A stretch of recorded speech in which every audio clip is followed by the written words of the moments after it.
The broadcast is now starting. All attendees are in listen-only mode. Hi, everyone. Welcome to the Fight Back Brown Bag webinar series. My name is Margot Bolin, and I am the Manager of Outreach and Programs at the Partnership for Food Safety Education. You should be able to see my screen right now, and we're going to begin in just a moment. I want to thank you all for being with us today. We have some great presenters who I'll introduce now. First, we're going to have speaking from UC Davis Food Science and Technology, Dr. Christine Baroun.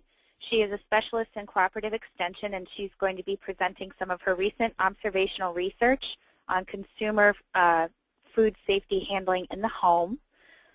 Then we're going to hear from Diane Van, who's the Deputy Director of the Food Safety Education Staff in the Office of Public Affairs and Consumer Education with the USDA Food Safety and Inspection Service.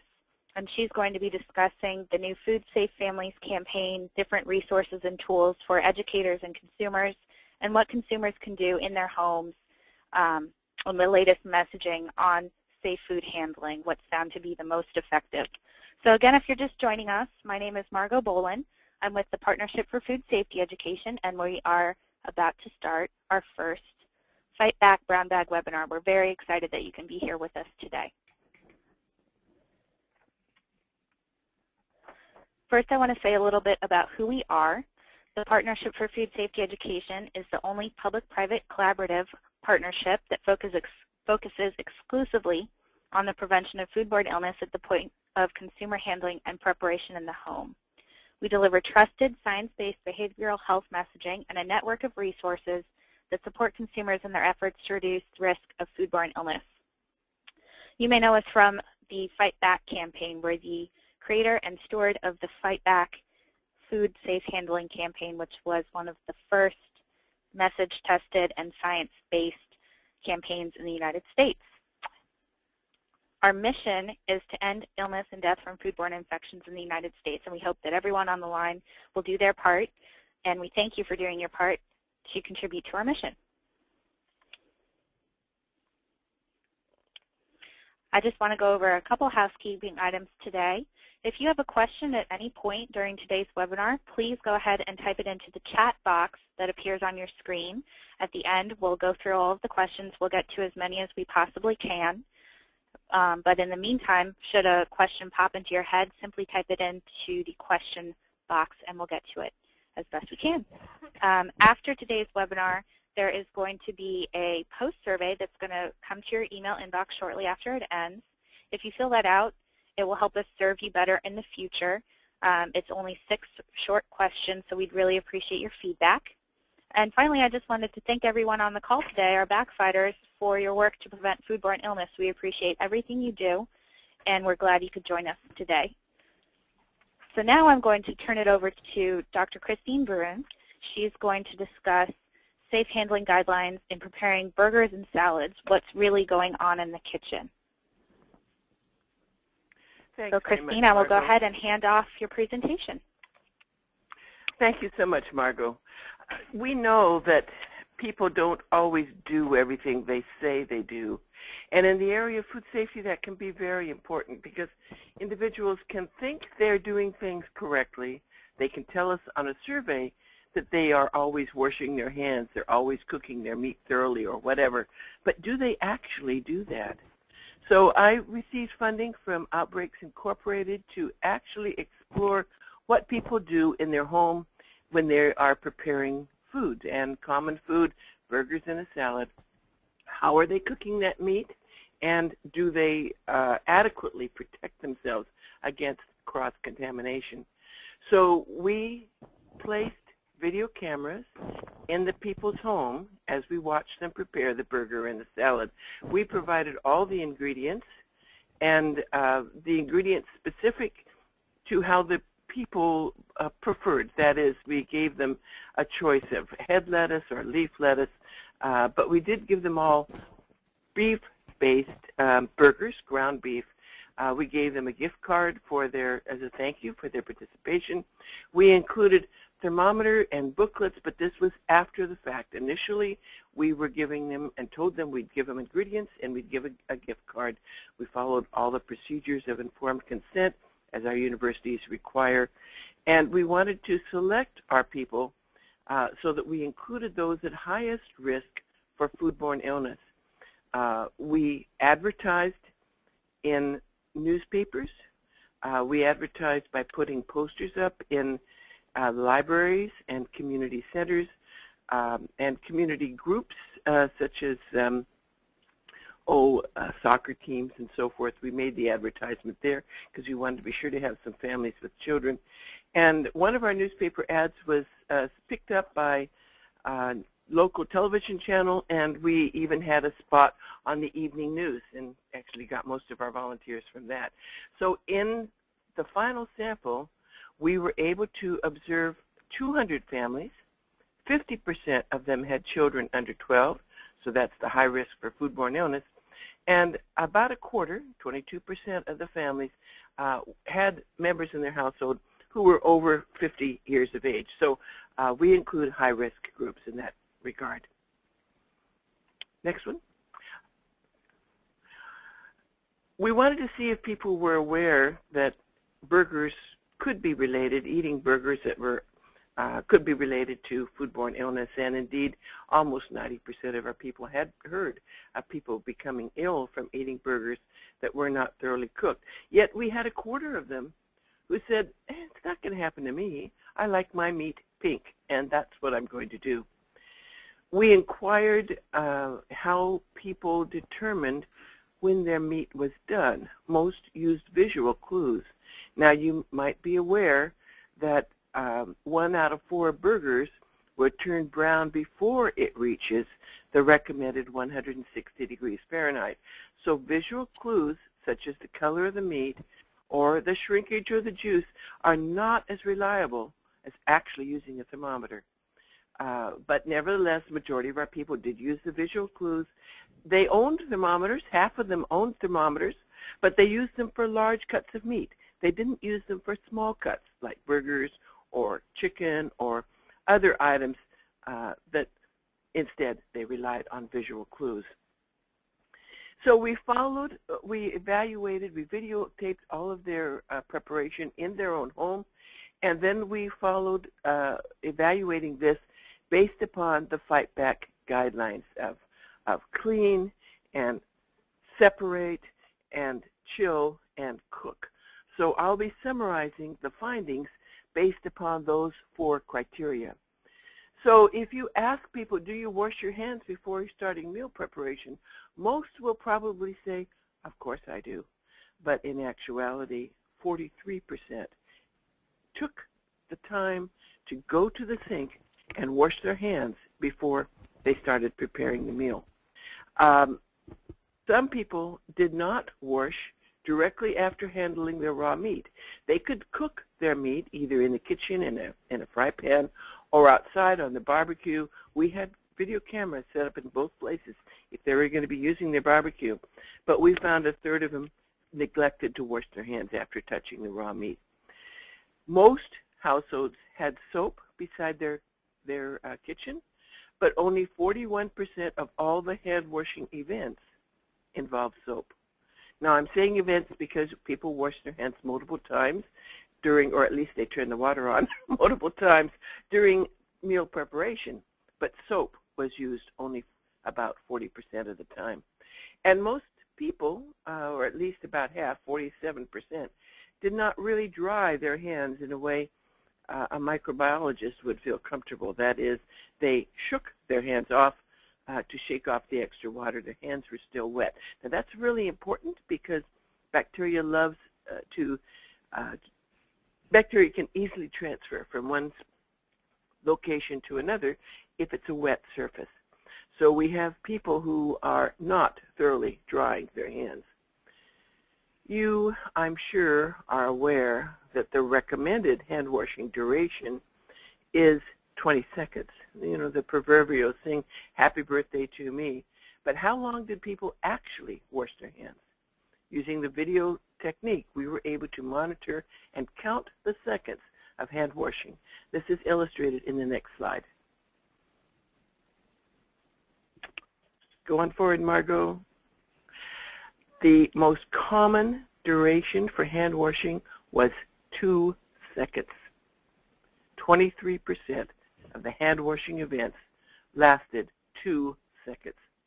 Only 7% lasted the recommended time of 20 seconds or more. Wow. You might say, who in the world are these people? My goodness, have they not heard anything? Well, when we did our recruitment, we specifically tried to avoid people who might have had food safety background. So we excluded physicians, nurses, dietitians, and I believe we also excluded teachers who would have been involved in food preparation teaching. We did not ask anything about specific coursework as part of our recruitment. As it happened, half of our people had either taken a had some sort of food safety training. They'd either had a certificate or they'd worked in restaurants and had some training there, or had a class on food safety through their high school or college time. So half of them had some degree of safe food handling training, yet these are the results you see. Average duration, 2 seconds for hand washing. In fact, there was no question among those we observed. There was no difference between the half who had food safety training and the other half who did not. People responded comparably. Now let's look at the next slide, and that looks at how people did their washing of vegetables. As we are aware, it's quite shocking to some people, but there have been outbreaks related to produce, and people are advised to wash their lettuce. And other products as well. We purposely did not give pre-washed lettuce. It was either head lettuce or leaf lettuce. And we were so pleased to see that 85% of the people actually did wash their lettuce. That means 15% didn't. Among those who washed, about half used the recommended procedure of holding the leaves under the water, running water, and gently rubbing them with your fingers. That is the recommended procedure. If you were not aware of this, you can look at, I believe, Fight Back, or also Produce for Better Health. Other groups do detail the recommended hand washing procedure, and this is thought to be the most effective. People were also really good with washing their tomatoes, and people also washed their celery, though that was primarily prompted by seeing dirt on the celery. Sometimes if the product looked clean and shiny, they didn't bother washing. So that is that part is not according to recommendations. And by the way, we also found some people were washing pre-washed. No, we didn't have pre-washed lettuce, so that's we didn't have to deal with that. This was all straight from the supermarket, ready to be washed if people saw that it was appropriate to do so. Drying was another area where they did not follow recommendations. Most of them shook off the products. More preferred would be to dry with a single-use paper towel, or to put it in a salad spinner, or use some method to reduce the water load, because actually when you're removing the bacteria go in the water. So I know we like our salads a little bit crispy, and we don't mind a little bit of water there, a little bit of moisture, but when you're actually washing for cleanliness, you should try to keep that water down to a minimum. So now let's look at cross-contamination, and the next slide shows that we defined cross-contamination as any potential transfer event. That is, where pathogens could be transferred from one surface to another as the result of contact with that surface. We did not do microbial swabs of their kitchen. We were observing their preparation and didn't want to disturb it by coming, ooh, let me take a swab of your kitchen counter, or let me take a swab of your lettuce now. So we were looking for potential contamination, and we did not see if it was actual contamination. But even within that, we found 74% of the households had at least one instance where contamination could have occurred. And the average number of contamination events per household was 35. The most common area where people had the contamination was failure to wash or clean the kitchen faucet. So they would have dirty hands. Let's say they had just put the meat on into their fry pan and had just been touching the meat, and they would turn the faucet on and wash their hands, and then they would turn the faucet off. So there was the potential for transfer using the faucet as an intermediate vehicle. There is research reported in the literature that this transfer does occur, and at a pretty high rate. So the opportunity for contamination was real. So let's look at the next slide, and that moves to the next area of consumer guidance, and that is the chill recommendations. How cold were people's refrigerators?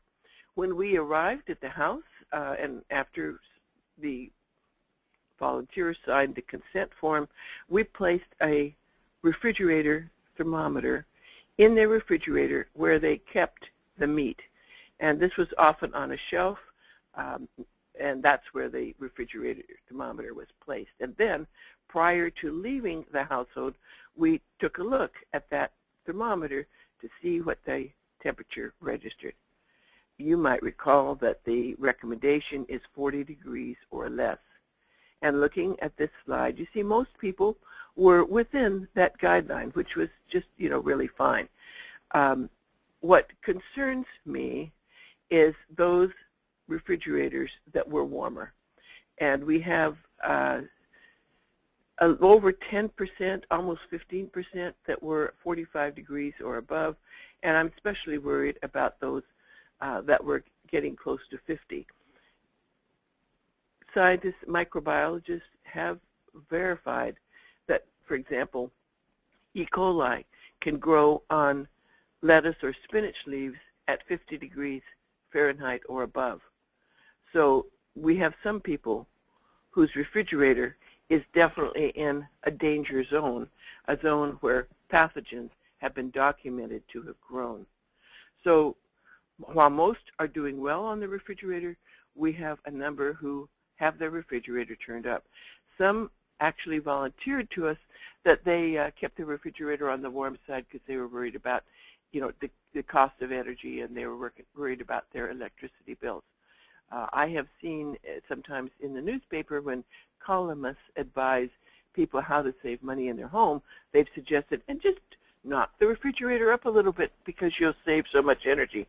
Whew, you could be putting yourself in real risk for cross-contamination, or for bacterial growth if you have a warm refrigerator. So the primary purpose was to see how people cooked their burgers, and did they reach the recommended temperature. People knew this. We told them we were going to take the temperature of their burgers after they determined the burgers were done. So this is the recording of temperature that we observed. And you noticed most people were doing pretty well. They got the 160 to 165. Some people were trying so hard and were so cautious about being sure they cooked their meat long enough that they really overcooked it. Looked at the individuals who have brought their burgers to over 200 degrees. My goodness, that was a hockey puck burger when it was all done. I'm sure that, I hope those families had good teeth muscles, because they would really have to chew on that charcoal piece of meat. So some really overcooked their product and may well have had a quality issue with their family because the meat was so overcooked. From a food safety point of view, we are, of course, worried about those individuals at the other end of the spectrum. Consumers are advised to cook their meat to 160. Since some people have had certified food training, we accepted 155 as a safe temperature. So look at all of those below 155. Now this is actual count of households. This is not percentage at this time. So we have over 30 people. So over about, that would make it about 15%, who cooked their meat not very thoroughly at all, including some who were considering their burgers done when it was 105 to 115 degrees, very, very chilly. What we recommended under these circumstances is we told them what the temperature was supposed to be and advised them that for safety they should cook their meat further. Most people did to appease us, although they told us they liked their meat that way. They intended to continue cooking it pink. So after all of this, what was their attitudes toward food safety? 25%, and this is on the next slide, Margot, 25%, only 25% said that they would use a meat thermometer in the future. And there was no difference between whether people had food safety training or not. Only a quarter of the people said they would use a thermometer in the future. We gave them a thermometer. We gave them the heat cooking thermometer as well as the refrigerator thermometer, as well as booklets and other things. But only a quarter of them said that they would use it. Of those who would not use a thermometer, they said it was not necessary, even though we showed some of them that the meat was not thoroughly cooked, and others had a chance to experience the quality of a meat that was highly overcooked. We also asked about their attitudes toward ways of making meat safer, such as irradiation of burgers, and telling them if the meat had been irradiated that the pathogens would have been destroyed. About almost half had heard of irradiation. Almost half said they would buy irradiated burgers in the future, and about a quarter said, well, they weren't sure they really needed more information. Of those who were not comfortable buying irradiated meat in the future, they expressed questions that indicated that they were not knowledgeable about the process. That is, they were concerned that the meat might be radioactive, or that there were dangerous chemicals that might have been formed when the meat was irradiated. These two concerns have not been demonstrated to be real by the scientific literature. So we have some people, half, who said they would be interested, and a quarter who might be interested if they heard the facts about this technology. So what's our summary? What's our take-home message from all of this? Consumers don't follow recommendations, even when they're observed. They think they're doing things right, but when you get caught up in the pleasures or the hassle of cooking, you just do things the way you normally do it, and sometimes you make mistakes. So if that meat had contained pathogens, the pathogens would not have been inactivated by cooking, and if the pathogens were there, there was a possibility that there would have been cross-contamination. If you look at the manuscripts that came from this publication, came from this research, we identified several ways where we feel educators can help, emphasizing techniques of washing, including washing things your contaminated hands, your dirty hands touch, such as a faucet, using the thermometers for quality as well as for safety, and then the protective role of using advanced technologies. Irradiation is the one we hear about most often, and it's the one that requires labeling on the package. But some meat processors are also considering using high-pressure processing. High-pressure processing also destroys pathogens before coming into the kitchen.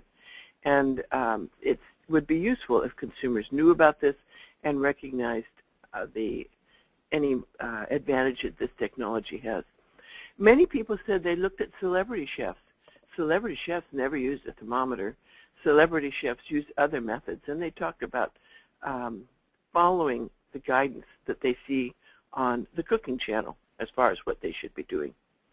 My bottom line is consumers are receptive to using advanced technologies to increase safety, and they may be really quite surprised to look at themselves in the mirror and see where they have not quite followed what they thought they were doing, and to kindly advise them better ways for hand washing and more safe ways to keep their family protected. Thanks very much. That summarizes my research. Great. Thank you so much, Dr. Brune. We just heard from Christine Brune of UC Davis, who's a specialist in cooperative extension. And now we're going to hear from Diane Van, who's the Deputy Director of the Food Safety Education Staff at the U.S. Department of Agriculture. So, Diane, if you'll please take it away. Thank you.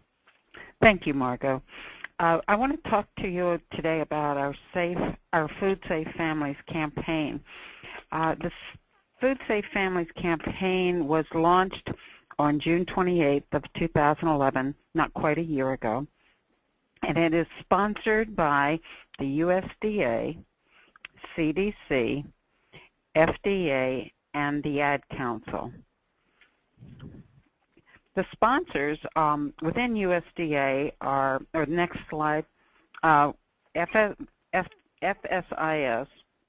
who are the experts on the issue and are implementing through WIC and the school lunch program. CDC, who are the experts on the issue and are implementing and doing outreach to the public health sector. And FDA, who are experts on the issue and implementing at the state level through state food safety programs. Those are the sponsors. And next slide. The partners are fightback.org, who we're working with today on the webinar, and they are experts on the issue, and they have their network of backfighters who we're working through and educating on the campaign today.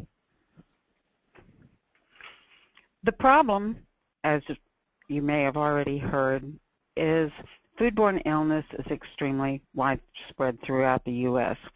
1 in 6 Americans get sick each year, which translates into about 48 million people per year. 128,000 are hospitalized, and approximately 3,000 die. These are all statistics from CDC. There are at least 1.5 million to as many as 10 million cases of foodborne illness every year that lead to secondary or long-term conditions such as kidney failure, chronic arthritis, brain and nerve damage, and even possibly death. The target audience for the campaign were English and Spanish-speaking parents of children under the age of 12 and under, and caregivers who cook on a regular basis. And we identified the person who was the cook in the household of 4 or more times per week. They identified themselves as the one responsible for food safety in the home. And it's interesting that many think that they're doing enough towards food safety, and Christine's research showed that, as she just told us. Many people will say to us that, well, no one's gotten sick in their household, or I've been doing it this way for years and nobody has gotten sick.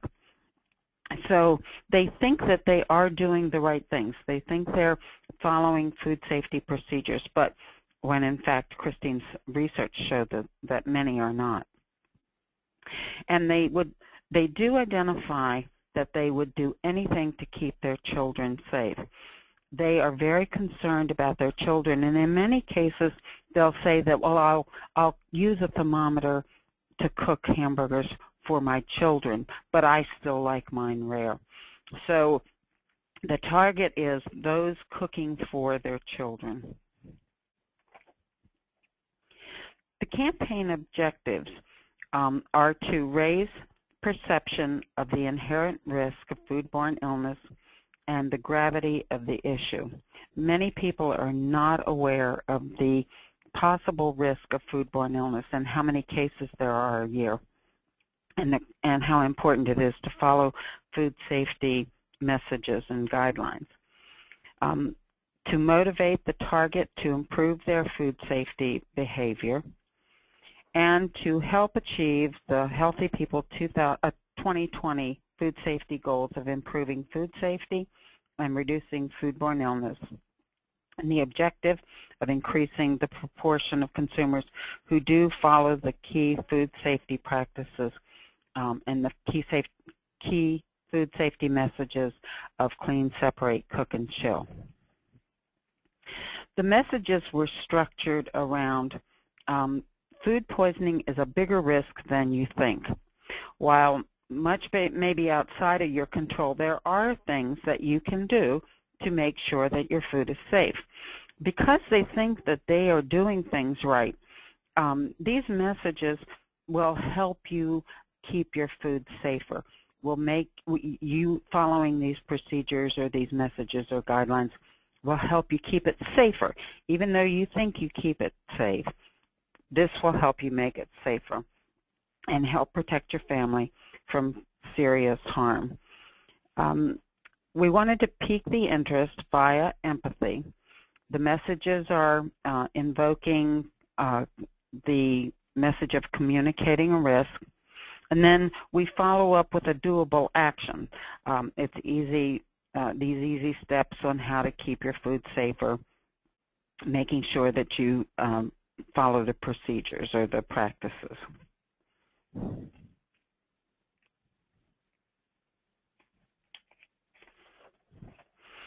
In developing the messages, we used creative learning. We found that humor and hyperbole were found to be attention-grabbing. Very often, food safety messages are very dry, and so we put some fun and some action and a different approach into these messages to try and grab people's attention.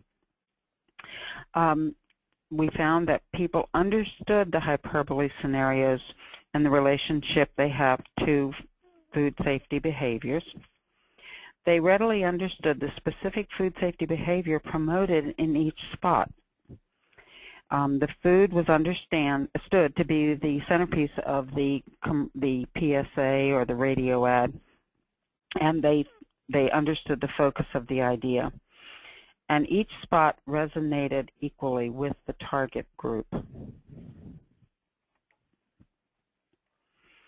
So this is a call to action to backfighters to this group. The call to action for consumers was consistently practice messaged behaviors during preparation of food in the home. To you backfighters, adopt the campaign as your own. We're encouraging you to use this campaign in your work, in your websites, wherever you can, and there obviously is no cost, but it's available for all of you. You can go to www.fightback.org to get any of the materials and also to become a backfighter.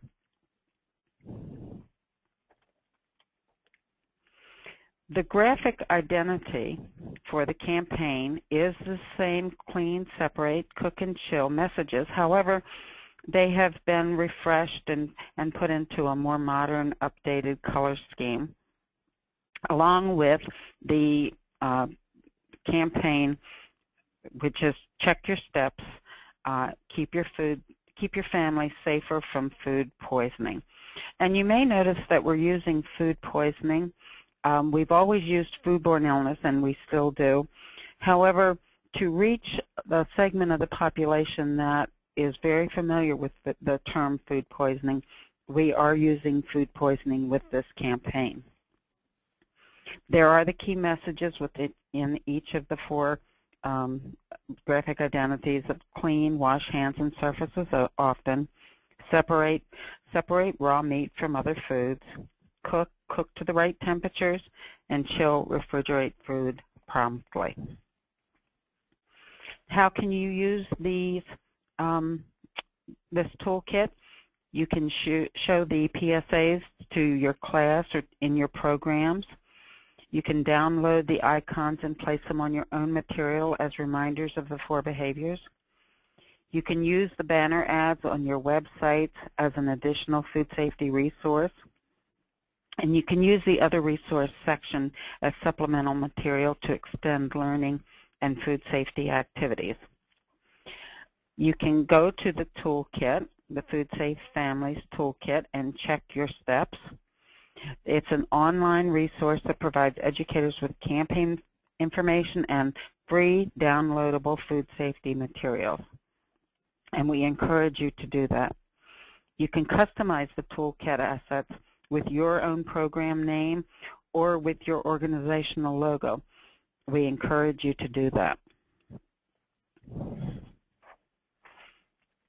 The Toolkit can be found on the fightback.org website. There are links on every page to the Toolkit, and you can use any of those resources. You can use the PSAs. You can download the materials and use them on your organizational outreach. And any kinds of food safety outreach that you do, we hope that you'll tell people about the campaign. In the Toolkit are press release templates, campaign icon graphics, there are fact sheets, web banners. There's a brochure that we have developed, and the brochure has many of the tips that we found are most often asked through the USDA Meat and Poultry Hotline. Those were the tips that that the hotline staff found most consumers either didn't know or needed to be the message needed to be reinforced. We have an appliance magnet template. There are quizzes, and there's a cooking temperature chart. Also, there's a recipe that has food safe steps included in the preparation directions. And we encourage you to, if you have recipes that you hand out to consumers or in your presentations you're giving recipes, try and incorporate food safety steps within the preparation directions. This is right up front to the consumer. They will see, oh, I've got to wash my hands before I start handling the meat or doing preparation. When Christine found that many people don't wash their hands before preparing food. If we have that step as the first step in the directions and people read that, that'll encourage them to wash their hands before preparation. And also, the temperature is right there in the recipe as one of the steps. So that is a reinforcement of what temperature consumers should cook hamburgers or whatever food they're preparing to. We have a copy of some of the sample materials. There's the bookmark, the temperature chart, a picture of the quiz, as you can see, and there's the brochure that we've developed that we have really important key messages in. The Food Safe Families Campaign Toolkit, there are other resources.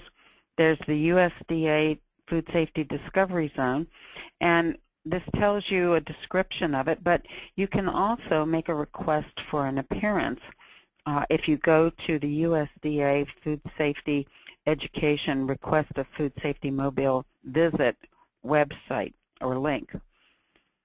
We have there's also a guide to hosting your own food safety education camp if you work with children. This camp we have conducted a number of times here at USDA, and it is always a wonderful outreach to young children through schools. And if many of you I know work with school-age children, and conducting one of these camps is an excellent way to teach young children how to handle their food safely. You can become a backfighter. Join the Partnership for Food Safety Education's weekly email list to the Fight Foodborne Bacteria group. Weekly email card or e-cards rather are sent out, and you can even submit a story about how you use the Food Safe Family Toolkit in your community to educate others. There's food safety in the classroom. Let your area teachers know, and science department and curriculum coordinators, how easy it is to use this food safety curriculum.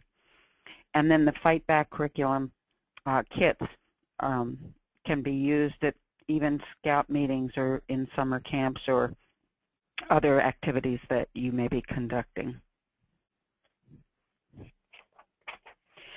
Any feedback that you have on the toolkit, any suggestions or comments that you have if you use it, we would love to hear from you. You can email us at mphotline.fsis@usda.gov. Any suggestions that you have for things that we could add or improvements we could make, or if you've used it and you've found it very successful, we would love to hear from you. Some of the creatives in the toolkit, we have 4 PSAs, all in 30-second lengths, one on clean, one on separate, one on cook, and one on chill. And you can go to Fight Back to the link and link to the PSAs to see them. But the clean PSA is a gentleman in a yellow raincoat, and there's a sprinkler system in the kitchen, and the sprinkler system is cleaning all of the area of the kitchen, and in telling people to keep their kitchens clean. It's a very unusual way to teach people to clean, but it's very eye-catching, and it's even one that gentlemen will watch. We know that this PSA has been shown quite a number of times on ESPN, and we've heard from a number of gentlemen that they've seen the ad and they understood exactly what it was trying to, the message it was trying to get out. So this is very effective, a very effective commercial for gentlemen. The one on separate, there's a chicken on one chair and carrots on another chair. And the chicken is coming towards the carrots, and the young lady is making the chicken go back and stay away from the carrots. In the cook PSA, this lady is in a sauna, and the pig is in the sauna as well, and she is making sure that the temperature stays high so that they cook and the temperature is reached. And on the chill message, we have fans and ice, all trying to keep the gentleman and the lobster on the sofa chilled and cold. And this, we also have 4 radio ads that are on the 4 messages as well. They indicate on some messages that 1 in 6 Americans will be sick from foodborne illness, and could even have a serious illness, such as the kidney failure. But there's one for each of the 4 messages. We have 4 print ads, one for clean, one for separate, one for cook, and one for chill. And you can read there on the screen the salmonella platter, anyone for clean. Now serving salmonella with a side of E. coli for separate. Do you want that safe or medium safe burger for cook? And fresh bacteria casserole for chill. As you can see, these are all very different than the typical ad for clean, separate, cook, and chill. We have banner ads that can be put on websites. So if you have a website, we encourage you to use the banner ads on your website. There's one for separate, one for cook, and also one for chill. The results to date. As I told you, the campaign was launched on June 28th of 2011, just before the 4th of July holiday. And there was a story on the Associated Press that went to 350 media outlets. And here are some examples of places where the campaign was mentioned. It reached, to date, 26 million people. Now, when I say to date, that was through the fourth quarter of last year. So we do not have any statistics from January 1st on. We will be getting those soon, and I'm sure that this will have escalated quite a bit. We also had, on June 28th, a satellite media tour which reached over 13 million people. And here are also some areas where the campaign was mentioned. And then we did some seasonal outreach during Thanksgiving and during the Super Bowl. We found that doing outreach at times when people are doing a lot of cooking or having big meals seems to be a time when they're more receptive to the types of messages. So we did a media tour during Thanksgiving, and Ingrid Hoffman on Disparata America, she has done a segment for us too, and her segment alone was 1.8 million. So we have reached quite a number of people with the campaign. We're continuing to outreach to consumers by various ways, and we hope to have the campaign a bit seen by just quite a number of people through TV or through radio.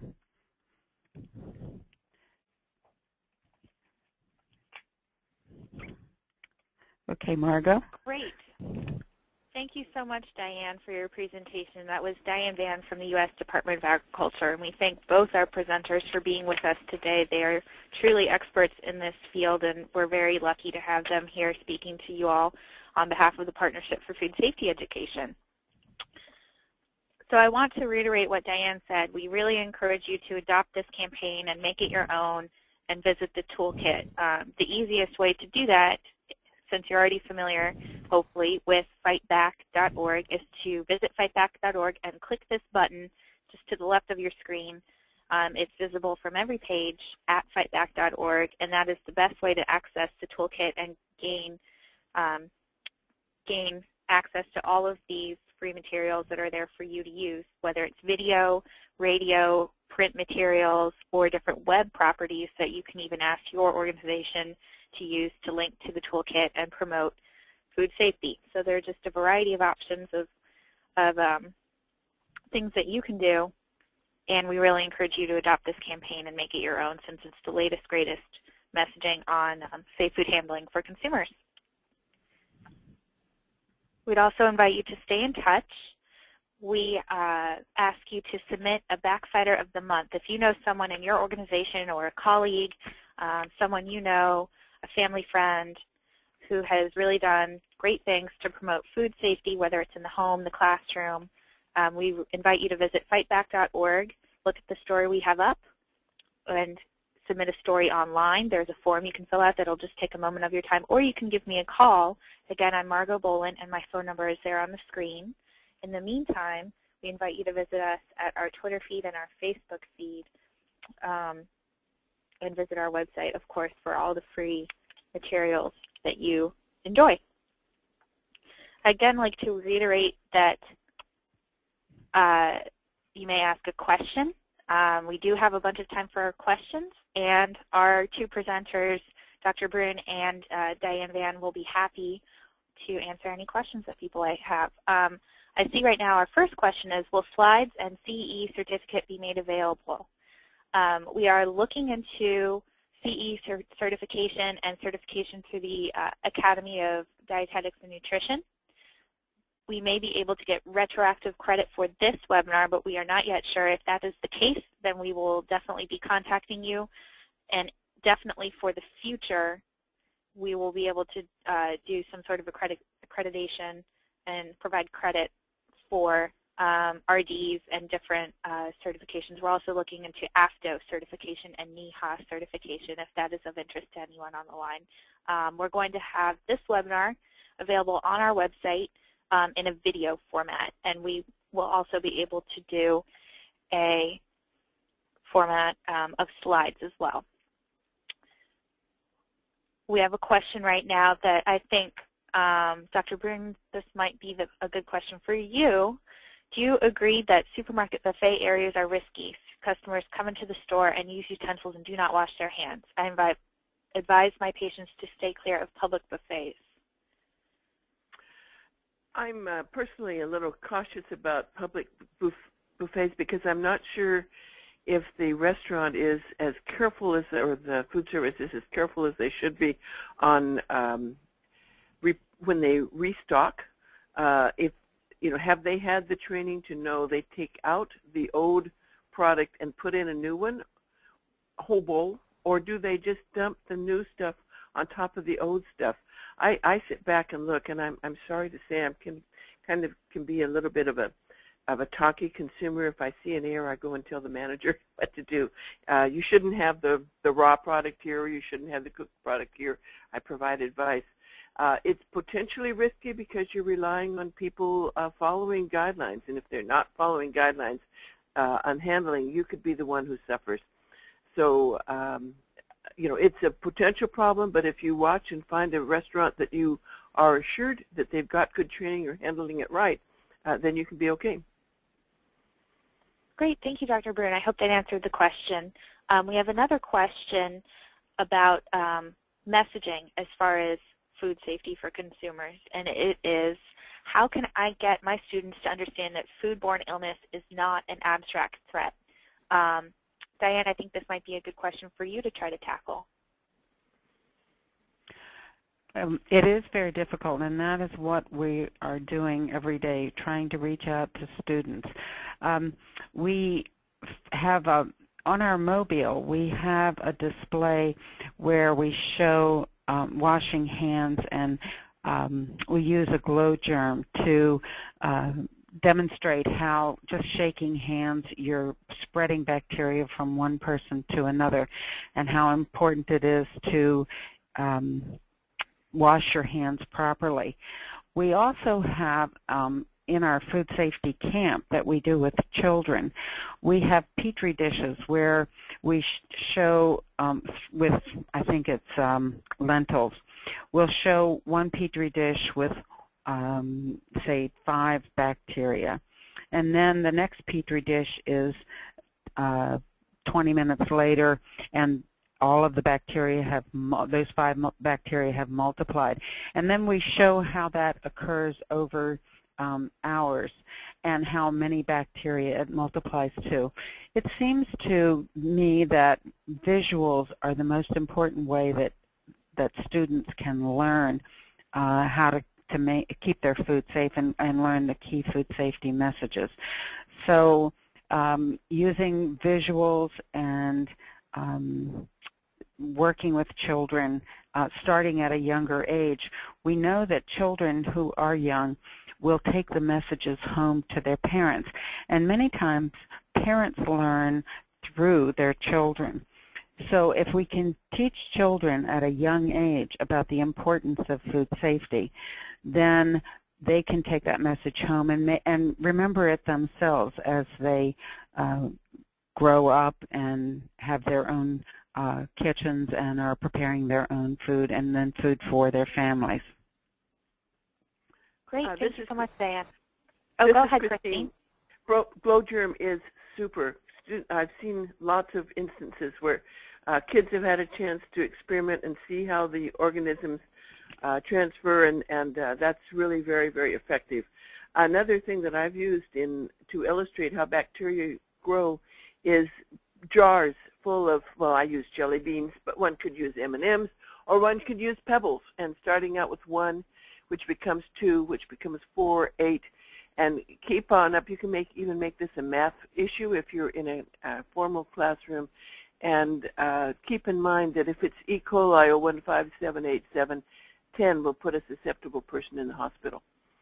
Then if does this really happen, go to Safe Tables Are Priorities and take a look at the children there. Great. I think those are great answers, great tactics. We have a question about Dr. Brune's study. The question is, it seems like there is a social desirability bias when participants are told that temperature will be taken when after the burgers are cooked. And the questioner wonders how this might be addressed. Truly, there is a bias. Our concern would be that people would work really hard to make sure their meat was cooked adequately. As you saw, we had a number of people who overcooked their meat. We still had some who did not cook enough. So I think in light of that, I agree there's the social desirability, and I think our study shows best case scenario. So even with best case scenario, you had a number of people who were not cooking their meat adequately. Yes, definitely, even if they're on their best behavior. Even on best behavior, and even when somebody's watching. Yeah. We have a question that shouldn't take long to answer, but someone was just wondering who funded your observational study, Christine? Yes, thank you for asking. And I did acknowledge this at the beginning. The funding came from Outbreaks Incorporated. And that's a private group. If you look this up, it is funded by Bill Marler, who is the food safety lawyer who defends people who have who become ill from foodborne illness. He approached me and said, how do people really cook their burgers? Does anyone actually know? And I said, we only know what people tell us. What we really need to know is what people do. And he said, would you like to do that? And I said, sure. And he said, give me a budget. And I did. And then he said, when you're all done, let me know how it turns out. I won't talk to you. I won't bother you between then. I want you to do it the way it needs to be done. And let's see what we can find out. So he was the funder. That's great. Thank you. We have a question about additional webinars. Someone's been wondering if we will have additional webinars in the future. And the answer to that is yes. We plan on having 2 or 3 a year. We will have at least 1 more this year. I believe we're looking to late summer, maybe August or September, to have our next webinar through the Partnership for Food Safety Education. So this is going to be a continuing series for us that we're very excited to have started. And we hope that you will join webinars. There is an option in the survey that you'll receive right after this webinar where we ask what topics you might like to hear about in the future. So we definitely want your input. We want to make them useful for you, and we're looking into credits as well, as I mentioned, for the future. And we do plan on having slides available both as a video so that you can hear all of the verbal elements that you're hearing today from our presenters, and as slides. So those will appear on our website hopefully within the next few weeks. Let me see if I have any additional questions that we might answer. Someone was wondering, another sort of logistical question about, Christine, about your study. Someone was wondering what your budget was for this observational study. I don't know if you're comfortable answering. You know, I can't tell you right now because I don't remember the numbers, but I can give you some ballpark figures. The budget included the cost for my graduate student, his 2 years of funding. It included reimbursement for my subjects, and I paid them $50 to let us come into their home and observe. And then the cost of the foods,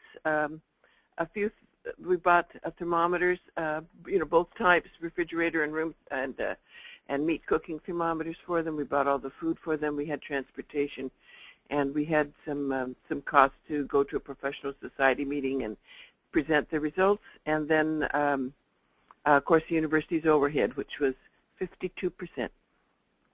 Yes. Great. Thank you for that answer. Thank you for being so transparent. I think we'll answer one more final question. Someone had a question that related to the microbial side, microbiological side of hand washing, and someone was wondering if a full 20 seconds of hand washing was really necessary in all circumstances, or if it was just necessary when hands are very soiled. You know, I think that is a super question, and I am not a microbiologist. I have asked my colleagues. They believe that it would be quite appropriate for FDA or USDA or some of these grant organizations to actually explore the amount of washing necessary under different circumstances. There's also the question of, does the water have to be warm, or can it be cold? And how much more effective is, if there is a difference in effectiveness between hot and cold? So, we don't really know all the answers. We need more funding for research to address these questions. The important thing is to do something. And rubbing may be very good, even if you don't use soap, maybe rubbing. But I don't know. I would like to see the data that illustrates this. Great.